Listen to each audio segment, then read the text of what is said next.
मंडला के और चलिए आगे बढ़ते हुए बात खरगोन की करते हैं। पहले सीएम डॉक्टर मोहन यादव ने एक बड़ा बयान दिया है, डूबती नैया बताकर कांग्रेस पर कहा कि धीरे धीरे कांग्रेस देश से गायब हो रही है। साथ देने वालों पर भी सीएम ने टिप्पणी की, जिन्होंने उसका साथ दिया उनका भी अब सूपड़ा साफ हो रहा है। तो कांग्रेस को लेकर एक बड़ा बयान दिया सीएम डॉक्टर मोहन यादव ने। खरगोन पहुंचे थे सीएम डॉक्टर मोहन यादव, खरीदी केंद्र का औचक निरीक्षण किया। हालांकि उन्होंने पहले ही कह दिया था कि कहीं भी अगर गड़बड़ी पाई जाएगी तो एक्शन लेंगे और औचक निरीक्षण करने के लिए वो कभी भी कहीं भी पहुंच सकते हैं। ऐसे में जब वो खरगोन पहुंचे तो यहां उन्होंने कांग्रेस पर तंज कसने का मौका नहीं छोड़ा। उन्होंने कहा कि डूबती नैया है कांग्रेस, धीरे धीरे कांग्रेस देश से गायब हो रही है।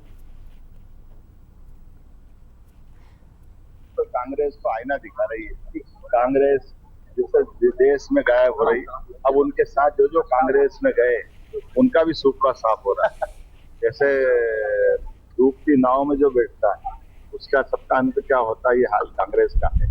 लेकिन मैं समझता हूँ कि कोई बात नहीं, ये तो जैसी करनी वैसी करनी।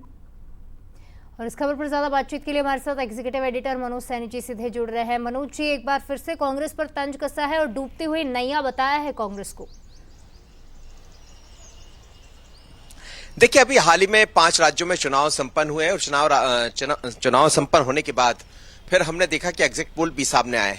तो पोल में जो दिखाई दे रहा है उसमें कांग्रेस की नैया डूबती नजर आ रही, जैसा डॉक्टर मोहन यादव की मंशा है, जो उनके विचारों से समझा जा सकता है। तो उसी को लेकर उन्होंने तंज कसा है, निशाना साधा है।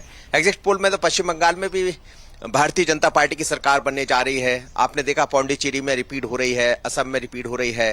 तो इसी बात को लेकर उन्होंने कहा कि अब कांग्रेस डूबती नैया की तरह है, बल्कि वो ऐसी नाव है जिसमें जो बैठता है वो भी डूब जाता। उनका कहने का आशय यही था। तो कांग्रेस पर निशाना साधा है। वक्त है भारतीय जनता पार्टी का, और जहां से भी खबरें आ रही है अभी तो बीजेपी ठीक काम कर रही है। हालांकि बीजेपी के भीतर ये भी हमने देखा है कि जिसको जो काम मिलता है वो काम में लगे रहते हैं। चुनाव के कई वर्ष पहले से काम शुरू कर देते तो उसका परिणाम भी दिखाई देता है। कांग्रेस ने भी मेहनत की, लेकिन मुख्यमंत्री डॉक्टर मोहन यादव का शायद यही कहना है कि मेहनत कुछ भी कर ले, लेकिन ये जहाज, ये नैया अब डूबने वाली नाव है, डूबती रहेंगी, इसमें जो सवार होगा वो भी डूब जाएगा। ठीक है मनोज जी, तमाम अपडेट्स के लिए आपका बहुत शुक्रिया। तो एक बार फिर से मौका मिला और सीएम डॉक्टर मोहन यादव ने कांग्रेस पर तंज कसा।